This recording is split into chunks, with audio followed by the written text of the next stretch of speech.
गांव के एक कच्चे से घर में रहने वाले रामकिशन की जिंदगी बहुत सादी थी। वह मजदूरी करके किसी तरह घर चलाता था, मगर दिल में एक ही सपना था, मेरा बेटा मोहन पढ़ लिख कर अफसर बने।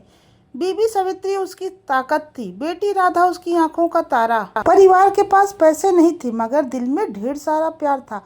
मोहन बहुत होशियार था, गांव का पहला लड़का जिसने 12वीं में टॉप किया और बड़े शहर के कॉलेज में दाखिला पाया। रामकिशन ने खेत का टुकड़ा बेचा, सावित्री ने अपनी शादी का एकमात्र कंगन गिरवी रख दिया, राधा ने अपनी पढ़ाई छोड़कर गांव में सिलाई का काम शुरू कर दिया।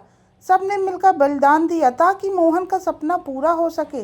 राधा को पढ़ने का बहुत शौक था, लेकिन वह अपने भाई के लिए अपनी पढ़ाई छोड़कर सिलाई का काम करने लग गई, जिससे कुछ पैसे उसे भी मिलेंगे और उसके भाई की पढ़ाई के काम आएंगे। यह सोचकर वह भी पढ़ाई छोड़कर सिलाई का काम करने लग गई। शहर जाकर मोहन का जीवन बदल गया। नए दोस्तों, नया माहौल और चमक दमक की दुनिया में उसने धीरे धीरे परिवार से बात करना कम कर दिया। जहां पहले हफ्ते में चिट्ठी आती थी, अब महीनों तक कोई खबर नहीं। उधर गांव में माँ बुखार से कमजोर होती जा रही थी, राधा की शादी की उम्र भी निकल रही थी, पर पैसों की कमी के कारण रिश्ता नहीं हो पा रहा था। रामकिशन दिन रात खटता रहा, मगर उम्मीद यही थी कि मोहन लौटेगा तो सब ठीक हो जाएगा। एक दिन गांव में खबर आई, मोहन शहर में अपने दोस्तों के साथ रहने लगा है, वह अब गांव लौटकर नहीं आएगा। यह सुनकर रामकिशन के पांव तले जमीन खिसक गई। बीमार सावित्री ने रोते रोते अंतिम सांस ली। सावित्री जी की आखिरी इच्छा यही थी कि वह एक बार अपने बेटे मोहन को देख लेती, पर मोहन नहीं आया और सावित्री जी ने अपनी आखिरी सांसें ले ली। माँ के जाने की खबर मोहन तक पहुंची, पर वह शरीर शहर की नौकरी और नए जीवन में इतना उलझा था कि गांव नहीं आया। शहर में मोहन की मुलाकात एक बड़े घर की लड़की सुलोचना से हुई। शादी हो गई। सुलोचना शिक्षित और संस्कारी थी, लेकिन उसे कभी पता ही नहीं चला कि मोहन का गांव में कोई परिवार भी है। मोहन ने कभी यह राज खोला ही नहीं। सुलोचना के पूछने पर कि तुम्हारा कोई परिवार है, तो मोहन ने कहा वह एक अनाथ था, उसके कोई माँ बाप नहीं है। इसलिए सुलोचना को तो यही लगता था कि मोहन का कोई परिवार नहीं है। काफी साल बीत गए, मोहन गांव में नहीं आया। रामकिशन को अब लगने लगा कि वह बहुत दिन के मेहमान अब नहीं रहे इस दुनिया में। इसलिए उन्होंने अपने बेटे के लिए एक आखिरी पत्र लिखा। प्रिय बेटा मोहन, जब तू छोटा था, तेरे छोटे छोटे पाँवों आहट पर मेरा दिल खुशियों से भर जाता था। मैंने सपना देखा था कि तुझे पढ़ाकर बड़ा आदमी बनाऊंगा। उसी सपने के लिए मैंने अपना सब कुछ दांव पर लगा दिया। तेरे कॉलेज की फीस भरने के लिए मैंने अपना छोटा सा खेत गिरवी रख दिया। तेरी किताबों और खर्चों के लिए तेरी माँ ने अपने गहने तक बेच दिए। बेटा, तेरी माँ बीमार थी, उसका इलाज कराना चाहता था, पर घर की हालात देखकर पैसे दवाइयों में नहीं लगा सका। जो पैसा था वह तेरी पढ़ाई और तेरे सपनों में चला गया। तेरी माँ के इलाज के बिना ही धीरे धीरे बुझती रही और एक दिन वह मुझे छोड़कर चली गई। अब मेरी भी उम्र हो चली है, शरीर इतना कमजोर हो गया है कि काम पर भी नहीं जा पाता। पहले जो हाथ मजदूरी में पत्थर तोड़ते थे, अब वह कांपते हैं और मेरे अंदर हर दिन यह गलानी चुभती है कि तेरी माँ को बचा न सका।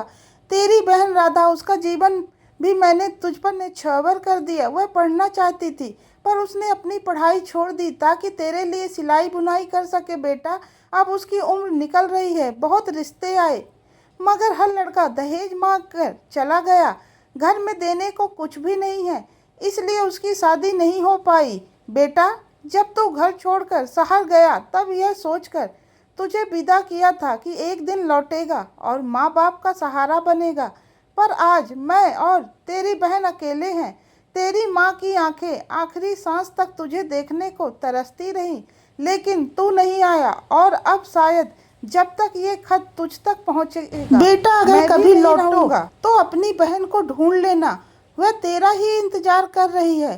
तुझसे यही गुजारिश है कि चाहे मुझे माफ़ कर देना या ना करना, मगर अपनी बहन का सहारा जरूर बनना। तेरा बूढ़ा बाप, रामकिशन। जब यह खत शहर पहुंचा तो मोहन ने उसे देखा, पर उसने उसे खोला ही नहीं।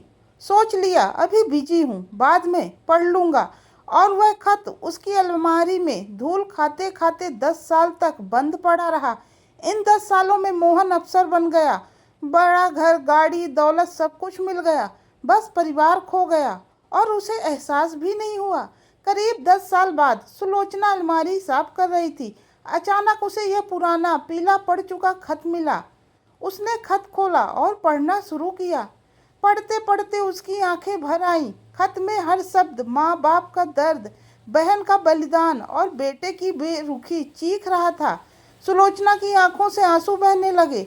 वह दौड़कर मोहन के पास गई और गुस्से से बोली, मोहन, ये सब क्या है? तुम्हारे माँ बाप तुम्हारे लिए तरसते रहे, बहन अकेली रोती रही और तुमने मुझे कभी बताया भी नहीं कि तुम्हारा कोई परिवार है। तुम न एक अच्छे बेटे बन पाए, न एक अच्छे भाई, और अब मैं सोच रही हूँ कि एक अच्छे पति भी नहीं हो सकते। जो इंसान अपने जन्म देने वाले माँ बाप का ना हो सका, वह मेरा क्या होगा? इतना कहकर सुलोचना फूट फूट कर रोने लगी। मोहन गिड़गिड़ाया, सुलोचना सुनो तो, मैंने गलती की है। लेकिन सुलोचना ने सुनना भी गवारा नहीं किया। वह बोली, तुम्हें अपने परिवार की कीमत अब भुगतनी होगी। मैं अब तुम्हारे साथ एक पल भी नहीं रह सकती। और वह आंसुओं से भरी आंखों के साथ घर छोड़कर चली गई।